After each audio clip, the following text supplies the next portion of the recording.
칸나 한경의 전북도민일보 신춘문예. 드디어 칸나가 빨간 꽃을 피웠다. 이른 봄 알뿌리를 마당에 심었는데 석 달이 지나도록 미동도 없었다. 벌레가 먹었는지 거름으로 땅만 살찌웠는지 의심스러운 그때 조그맣게 파란 싹이 올라오기 시작했다. 날씨가 더워지면서 빠른 속도로 자라 줄기가 굵어지더니 크고 널따란 이파리가 멋스럽게 서로 비켜가며 자리를 잡았다. 검은 펜스 너머 우뚝 솟은 칸나의 견고한 줄기에 빨갛고 보랏빛 도는 두툼한 꽃대가 한꺼번에 여럿 올라오고 닭뼈 같은 빨간 꽃이 피었다.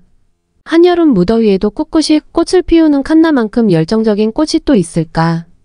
여러 겹이 빨간 치마를 나선형으로 두르고 플라멩코를 추는 정열의 여인 같은 칸나, 그 칸나 위로 셋째 언니 얼굴이 떠오른다.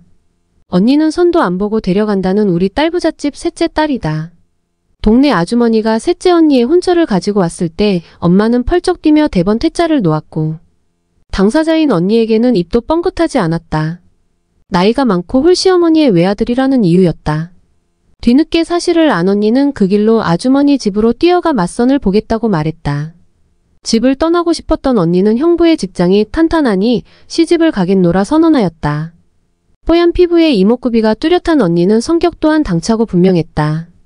단출하게 살던 형부는 형제들로 북적이는 처가에 자주 드나들며 나이 어린 처제들을 잘 챙겨주었다. 언니의 시어머니인 사돈 할머니는 하나뿐인 아들을 엄하게 키우셨지만 며느리에게는 한없이 자상하셨다. 언니는 시어머니를 존경하였다. 방학 때 가끔 가본 서울 언니 집에서는 낯선 냄새가 났다. 새로 지은 집에서 나는 그 냄새는 시골 우리 동네에서는 좀채 맡을 수 없는 도시의 냄새였다. 한여름 언니의 단독주택 수도가에는 배달해온 커다란 수박이 물에 둥둥 떠있곤 했다. 너무 커서 냉장고에 넣기도 힘든 수박을 언니는 거침없이 쓱쓱 잘랐다. 수박의 빨간 속살은 어찌나 달콤하던지 언니처럼 자신만만하게 사는 삶을 꿈꾸게 되었다. 어린 나에게 언니는 이상이었다. 연년생으로 아들을 둘 낳은 언니의 2층 집은 부지런한 안주인의 성정이 그대로 나타났다. 언니 중 제일 잘 사는 언니로 내 기억에 남아있다. 그 일이 있기 전까지는 칸나가 무더운 햇빛 속에 피었으니 얼마나 목이 마르고 힘이 들까. 한여름의 땡볕 같은 어려움이 언니 집에 드리워졌다.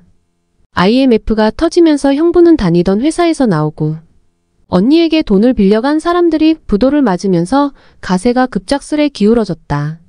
이후 친구가 하는 회사에 들어간 형부가 적지 않은 자금을 여기저기 끌어다 넣었는데 결국 회사가 문을 닫고 말았다. 넣은 자금을 못 건진 건 두말할 나위가 없었다. 애써 지은 단독주택을 팔아야 하는 상황에서 미안한 마음에 형부는 결정을 내리지 못하였다. 하지만 언니는 냉철하고 단호하였다. 집을 팔지 않으면 이혼도 불사하겠다는 말에 형부가 조용히 고개를 끄덕였다. 피해를 최소화하려는 마음으로 현실을 직시하고 빠른 결단을 내린 것이다. 비관과 원망이 들어설 자리가 없을 만큼 절박했지만 넓은 집에서 남부럽지 않게 살던 언니가 그렇게 아끼던 집을 팔자고 했을 땐 그 심정이 오죽했을까. 언니의 50대는 시련과 함께 시작되었다. 그때는 꿈에도 몰랐다. 경제적 어려움이 시작에 불과하다는 것을. 가장이 되어 보험, 책, 외판하기, 돌보미 등 여러 일을 전전하게 된 언니에게 뜻하지 않은 어려움이 찾아왔다. 바쁘고 힘든 생활 탓이었을까? 어느 날 시작된 하혈이 멈추지 않고 계속되었다. 놀란 마음에 찾아간 집 근처 산부인과에서 자궁 근종이 6개월 넘은 태아 크기로 자라 있다는 진단을 받고 말았다. 똑똑한 언니가 자신의 건강에 대해 자신감이 있었던 것일까? 생활에 밀려 신경을 쓰지 못한 것일까? 암이 아닌 것만도 어디냐며 가슴을 쓸어내리고 서둘러 대형 병원에서 수술을 받았다. 언니의 유방암 진단과 수술. 우리 자매의 충격은 컸다.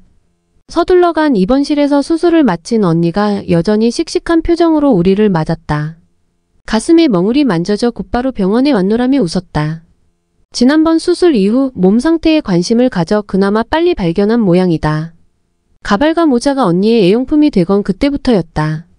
작은 아들이 7급 공무원이 되고 대기업 다니는 며느리를 얻으니 몸을 추스른 언니가 손녀를 돌보느라 형부와 주말부부가 되었다.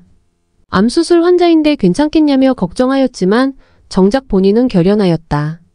죽음의 문턱까지 갔다 온 언니는 더 적극적으로 삶의 끈을 견고히 다졌다. 튼실한 줄기와 마디가 꽃을 받쳐주는 칸나처럼 강인한 정신력이 언니를 받쳐주었다.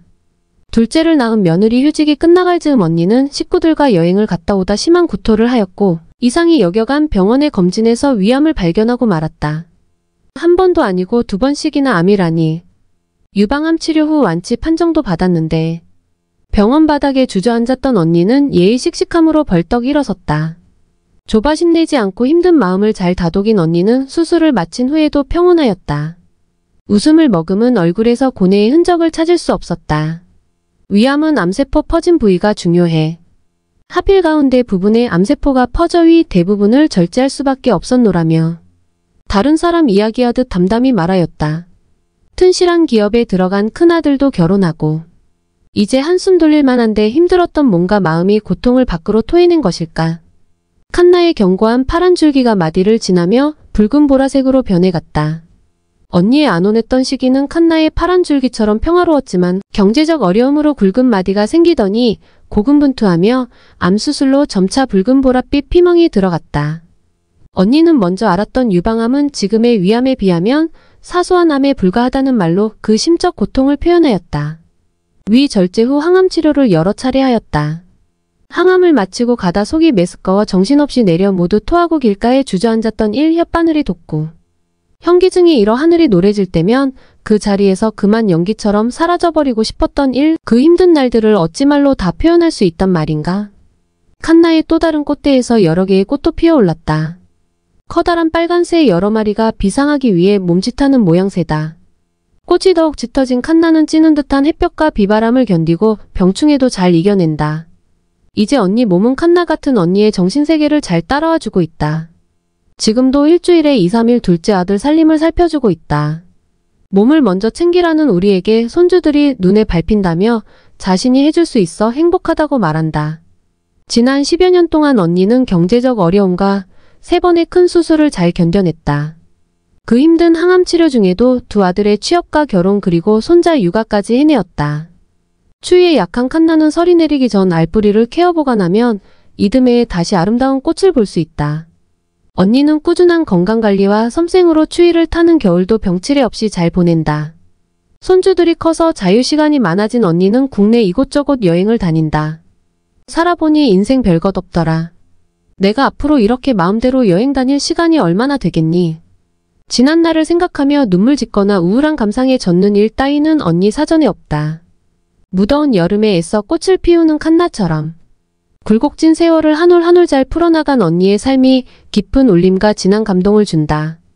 언니, 칸나가 멋진 꽃을 피웠으니 보러 와. 나는 사진을 몇 컷 찍어 언니에게 보냈다.